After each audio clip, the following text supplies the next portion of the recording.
A Caminho da Luz, Emmanuel, capítulo 9, As grandes religiões do passado. As primeiras organizações religiosas. As primeiras organizações religiosas da Terra tiveram naturalmente sua origem entre os povos primitivos do Oriente, aos quais Jesus periodicamente enviava seus mensageiros e missionários.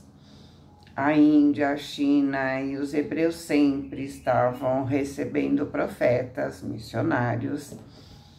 Em vista da ausência da escrita, naquelas épocas longínquas, todas as tradições se transmitiam de geração a geração através do mecanismo das palavras, mas com a cooperação dos degredados do sistema de capela, os rudimentos das artes gráficas receberam os seus primeiros impulsos, começando a florescer uma nova era de conhecimento espiritual no campo das concepções religiosas.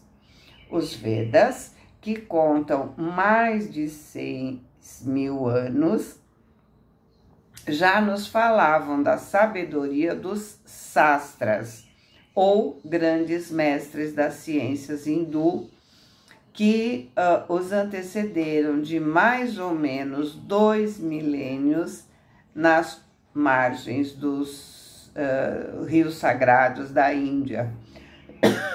Desculpa. Vê-se, pois, que a ideia religiosa nasceu com a própria humanidade, constituindo o alicerce de todos os seus esforços e realizações no plano terráqueo. Ou seja, a religiosidade acompanhou as primeiras formações porque Jesus sempre mandou prepostos para alicerçarem seus conhecimentos. Ainda as raças adâmicas. Porém, não podemos esquecer que Jesus reuniu nos espaços infinitos os seres proscritos, os degredados, que se exilaram na Terra antes da sua reencarnação geral na vizinhança dos planaltos do Irã e do Pamir. Pamir são as maiores montanhas da China, obedecendo às determinações superiores do mundo espiritual. Eles nunca puderam esquecer a palavra salvadora do Messias e as suas divinas promessas, principalmente as promessas de que ele viria. As belezas do espaço, aliadas às paisagens maravilhosas do plano que foram obrigados a abandonar, viviam no cerne, no âmago das suas recordações mais queridas.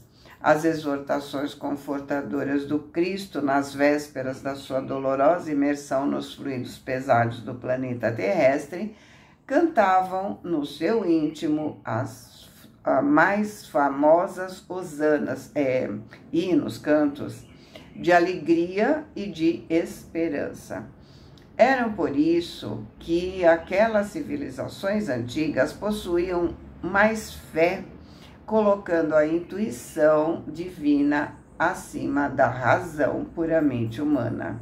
Então, a fé era inabalável, pela lembrança dessa promessa de que se eles melhorassem, poderiam voltar à sua origem. Por isso, a ideia do paraíso, ou seja, de que eles poderiam ir ao paraíso. A crença como íntima e sagrada aquisição de suas almas era a força motora de todas as suas realizações e todos os degredos, com os mais santos entusiasmos no coração, falaram dele e da sua infinita misericórdia. Suas vozes enchem todo o âmbito, enchem todo o espaço das civilizações que passaram no pentagrama, pentagrama aqui no sentido de musicalidade, a pauta, né, onde escrevem as músicas. do século sem fim e apresentado com 1000 nomes, porque em cada região se dava um nome, não importa o nome, importa o fato, importa os ensinamentos, né? Segundo as mais variadas épocas, o Cordeiro de Deus foi guardado pela compreensão e pela memória do mundo, com todas as suas expressões divinas, ou, aliás, como a própria face de Deus, segundo as modalidades dos mistérios religiosos. A gênese, ou seja, a origem das crenças religiosas. A gênese de todas as religiões da humanidade tem suas origens no seu coração augusto e misericordioso. Não queremos, com as nossas exposições, divinizar dogmaticamente a figura luminosa do Cristo, e sim esclarecer a sua gloriosa ascendência, a sua influência predominante, né? Na direção do orbe terrestre, considerada a circunstância de que cada mundo, como cada família, tem seu chefe supremo diante da justiça e da sabedoria do Criador. Então, cada mundo tem o seu Cristo planetário, seu governador. Vamos entender que eles estavam no planeta de provas e expiações. E vieram para um planeta de provas e expiações, porque eles não tinham mérito para ir para um planeta de regeneração. Eles precisavam continuar em provas e expiações.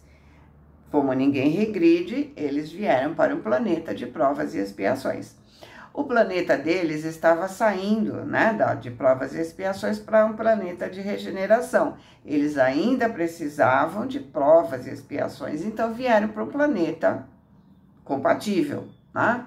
Seria como alguém que não conseguiu entender tudo na série que estava cursando, portanto não conseguiu passar para a série seguinte e, deixando de acompanhar seus colegas de turma, são colocados numa turma da mesma série que eles estavam, para poder entender o que não tinham entendido e continuar em frente. Foi mais ou menos isso. Foi erro crasso, ou um erro grosseiro, julgar como bárbaros e pagãos os povos terrestres que ainda não conhecem diretamente as lições sublimes do seu evangelho de redenção, porque a sua desvelada assistência acompanhou, como acompanha a todo tempo, a evolução das criaturas em todas as latitudes do orbe. Então, o Senhor é meu pastor e nada me faltará. Lembra? Ou seja, sempre houve prepostos de Jesus entre cada povo. Alguns se perderam nas ilusões do manto, as ilusões do mundo. Vamos lembrar que eles são espíritos superiores, ainda não são perfeitos, mas apesar de terem, né, metido os pés pelas mãos, digamos assim, eles trouxeram ensinamentos. A história da China, da Pérsia, do Egito, da Índia, dos árabes, dos israelitas, dos celtas, dos gregos e dos romanos está clarificada pela luz dos seus poderosos emissários, e muitos deles também se houveram no cumprimento dos seus grandes e abençoados deveres, que foram havidos como sendo ele próprio. Eles se saíram tão bem em sua missão que foram confundidos com o Mestre, né, com o Messias, em reencarnações sucessivas e periódicas do seu divinizado amor. No Manavadharma, que é um dos livros do hinduísmo, encontramos a lição do Cristo, tradicionalmente aceita como um dos braços suplementares do Vedas, que as leis de Manu, ou Manavadharma Sastra, é um dos livros padrão no cânon hindu. Essa escritura revelada compreende 2.684 versos, divididos em 12 capítulos. Apresenta as normas da vida doméstica, social e religiosa da Índia, cerca de 500 anos antes de Cristo, sob a influência Brahmani, e é fundamental para a compreensão da sociedade indiana antiga. Voltando para o nosso capítulo. Na China, encontramos Forri, Lao Tse e Confúcio. Nas crenças do Tibete está a personalidade de Buda, e no Pentateuco encontramos Moisés, inspirado mediunicamente ao receber os 10 mandamentos, por exemplo, né? No Alcorão, vemos Maomé, como Moisés, ele foi inspirado mediunicamente.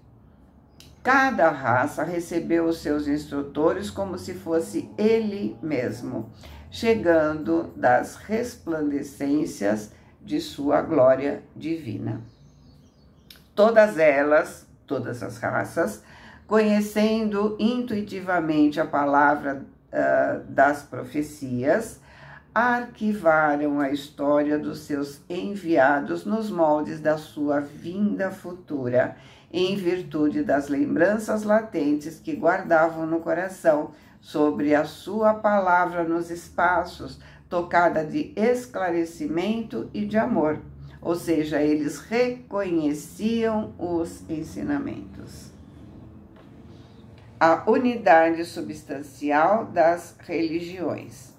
A verdade é que todos os livros e tradições religiosas da antiguidade guardam entre si as mais estreitas unidades substancial. Por quê? Porque todos têm a mesma origem. Por isso, todas as religiões são uma só. As revelações evolucionam numa esfera gradativa de conhecimento. Gradativa porque depende da capacidade de entendimento de cada um. Por exemplo, estamos estudando ensinamentos de Krishna no Espiritismo. E Krishna passou há quanto tempo? Só agora que nós estamos em condições de.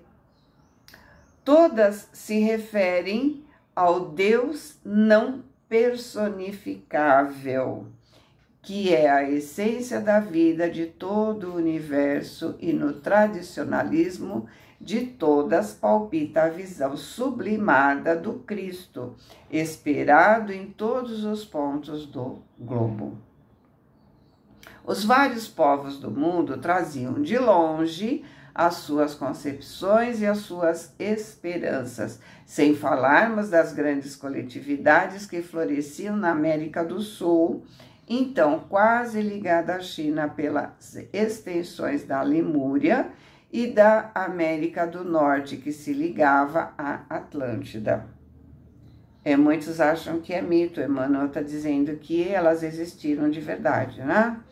Porém, não é nosso propósito estudar aqui outras questões que não se refiram à superioridade do Cristo e à ascendência do seu evangelho, seus ensinamentos, nesses apontamentos despretensiosos.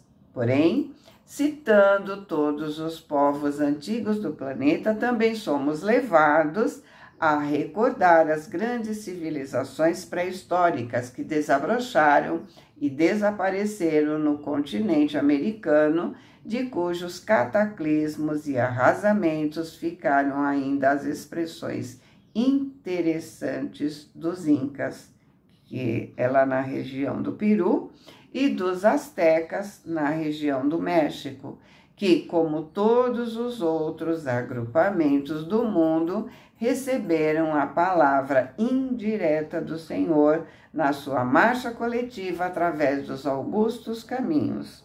Ou seja, Peru e México também receberam prepostos.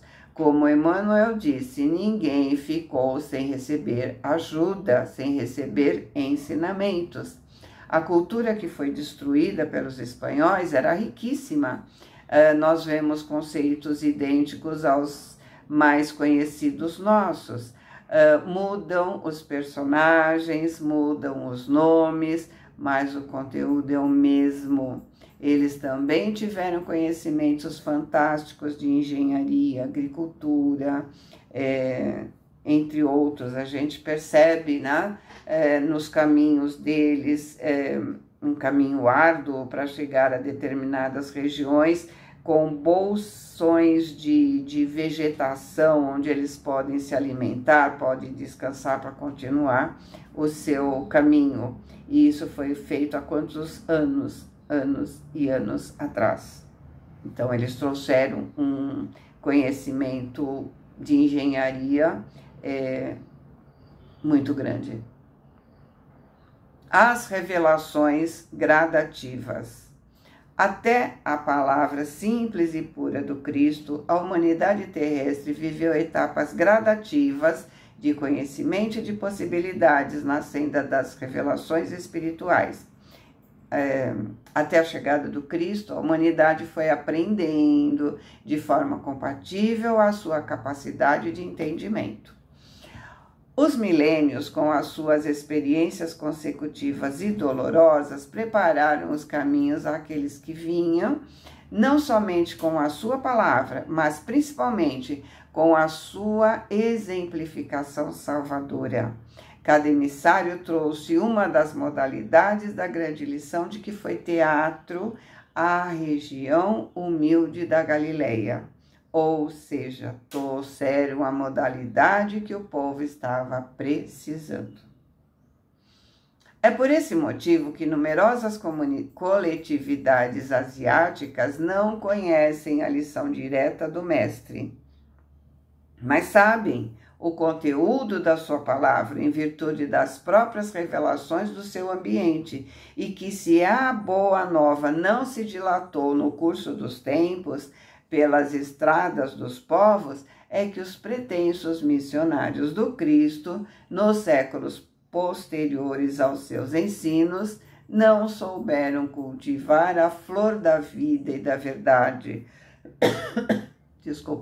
do amor e da esperança, que os seus exemplos haviam implantado no mundo,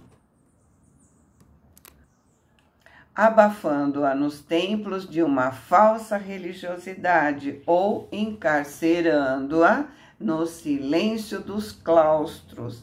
A planta maravilhosa do Evangelho foi sacrificada no seu desenvolvimento e contrariada nos seus mais legítimos objetivos. Então, os asiáticos não conheceram as lições do Cristo diretamente dele, mas receberam através dos prepostos, e a sua boa nova não se propagou pelos povos, porque aqueles que vieram depois do Cristo não souberam cultivar a flor da verdade e da vida, como ele disse, né? O Emmanuel disse, deturparam os seus conhecimentos, e só observarmos como as tradições foram feitas. As traduções foram deturpadas, muitas delas falam coisas que não tem nada a ver ou que a pessoa não consegue entender. Vamos ver diferenças gritantes entre a Bíblia católica, a Bíblia protestante e a Torá, cada uma trazendo a verdade de acordo com a sua conveniência. Vamos ver chamadas guerras santas, que obviamente tinham propósitos escusos por trás delas, massacres em nome do cristianismo, e por aí afora nós temos muitos exemplos de como houve deturpação dos ensinamentos do Cristo. Preparação do cristianismo. Desse modo, as lições da Palestina foram precedidas de uma longa e laboriosa preparação na intimidade dos milênios. Os sacerdotes de todas as grandes religiões do passado supuseram nos seus mestres e nos seus mais altos iniciados a personalidade do Senhor, mas temos de convir que Jesus foi inconfundível. A luz significativa da história observamos muitas vezes nos seus auxiliares, nos seus prepostos, ou instrumentos humanos, os característicos da vulgaridade terrestre. Alguns deles foram ditadores de consciências, enérgicos e ferozes no sentido de manter e fomentar a sua fé. Outros, traídos em suas forças e desprezando os compromissos sagrados para com o Salvador, longe de serem instrumento do Divino Mestre, abusaram da própria liberdade, dando ouvidos às forças subversivas da treva, prejudicando a harmonia geral. Vamos lembrar que eles eram missionários enviados por Jesus, então eles eram espíritos superiores, eles não eram de altíssimo escalão, eles ainda tinham falhas, né? Os espíritos superiores ainda não são perfeitos, ainda caem em tentação, ainda cometem erros, deturpam naquilo que vieram fazer. E foi o que aconteceu, né? Deturparam, nem todos, óbvio, mas alguns, né? Deturparam naquilo que vieram fazer. O Cristo inconfundível. Mas Jesus assinala sua passagem pela terra com o selo constante da mais augusta caridade e do mais abnegado amor. Suas parábolas e advertências estão impregnadas de perfume das verdades eternas e gloriosas. A manjedoura e o Calvário são lições maravilhosas. A simplicidade é a lição maravilhosa. Ele foi simples desde o nascimento, a manjedoura, até a morte entre ladrões.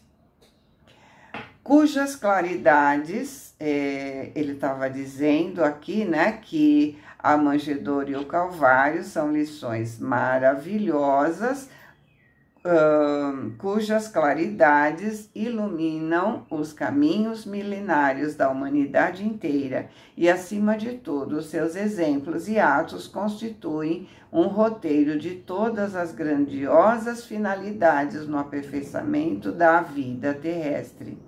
Ele sempre exemplificava, falava com mulheres, com pobres, com mendigos, com leprosos, conversava com publicanos que eram pessoas odiadas pelos judeus, e ele era judeu, lembrando, né, que ele veio entre os judeus, ele falava a Torá para os judeus, ele vivia os ensinamentos judaicos, cumpria tudo o que os ensinamentos judaicos pregavam, e chamava a atenção daqueles que diziam uma coisa e faziam outra. Com esses elementos, fez uma revolução espiritual que permanece no globo há 2 milênios, respeitando as leis do mundo com vistas à efígie de César, né? Dai a César o que é de César. Ensinou as criaturas humanas a se elevarem para Deus na dilatada compreensão das mais santas verdades da vida. Remodelou todos os conceitos da vida social, exemplificando a mais pura fraternidade, cumprindo a lei antiga, encheu o seu organismo de tolerância, de piedade e de amor, com as suas lições da praça pública, frente às criaturas desregradas e infelizes, e somente ele ensinou o amai-vos uns aos outros, vivendo a situação de quem sabia cumpri-lo. Então, ele se misturava com aqueles que eram isolados pela sociedade, ensinando-os da mesma forma que ensinava os outros. Ensinou que as leis de Deus devem ser aplicadas de dentro para fora. Lavar as mãos, sim, era higiene, portanto era importante, prevenia doenças E até hoje, muitos ainda não entenderam isso. Tá? Nós vimos agora durante a pandemia, esses hábitos de higiene tiveram que ser ensinados novamente. E muitos já abandonaram esse hábito, achando que era só por causa da pandemia, e a pandemia acabou, então não precisa mais esses hábitos de higiene. Ainda não entenderam que é importante para a nossa saúde. Ele ensinou a respeitar o sábado, né, que era importante porque os escravos e os animais precisavam descansar do trabalho a que eles eram submetidos, e eles eram assim altamente explorados. E mais do que isso, né, ele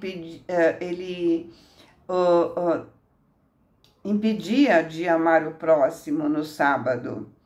E ele falou, não é ao pé da letra. Sim, existe a necessidade do descanso, mas isso não impede que a gente use o sábado para fazer o bem. Não impede de ajudar o semelhante necessitado, né? Só porque é sábado.